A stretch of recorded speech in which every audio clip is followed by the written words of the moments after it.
북한 이탈 주민이 경제를 움직이는 사업가가 되었습니다. 북한 이탈 주민이 나눔을 실천하는 한의사가 되었습니다. 탈북 청소년이 꿈을 향해 도전하는 축구 선수가 되었습니다. 우리가 마음을 열면 그들이 행복해지고 그들이 대한민국을 행복하게 만듭니다.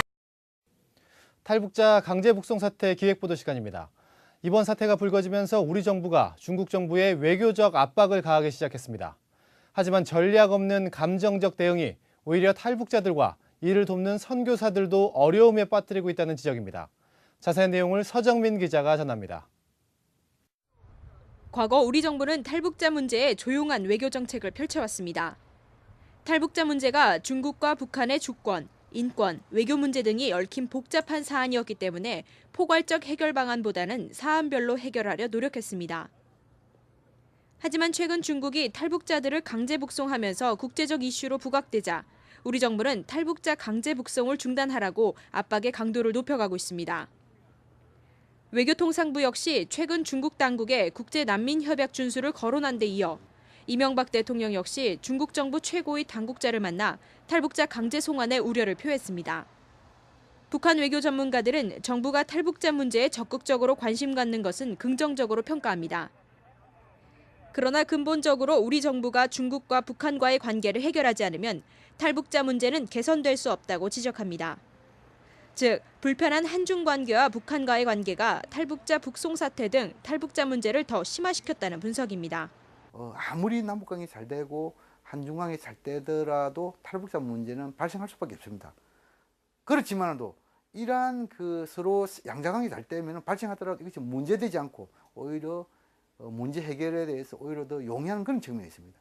또한 정부가 탈북자들에 대한 뚜렷한 대책 없이 중국 정부를 감정적으로 자극하는 것은 탈북자들을 돕고 있는 선교사들에게도 부정적이라는 지적이 나오고 있습니다.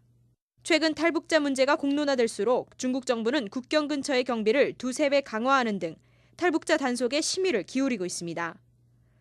이 경우 선교사들이 탈북자를 쉽게 돕지 못하는 것은 물론 자신마저 위험에 처할 수 있다는 것입니다.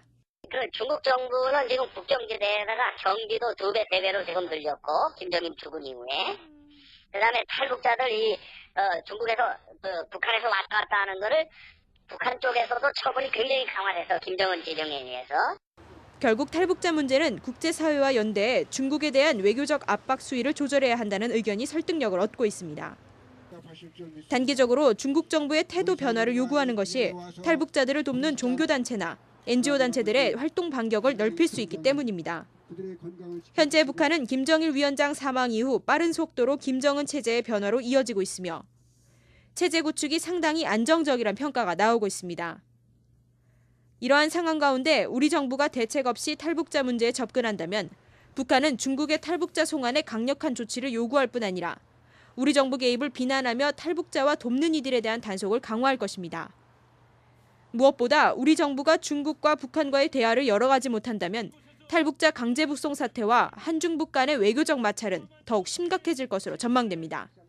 C채널 뉴스 서정민입니다. 북한 이탈 주민이 경제를 움직이는 사업가가 되었습니다. 북한 이탈 주민이 나눔을 실천하는 한의사가 되었습니다. 탈북 청소년이 꿈을 향해 도전하는 축구 선수가 되었습니다. 우리가 마음을 열면 그들이 행복해지고 그들이 대한민국을 행복하게 만듭니다.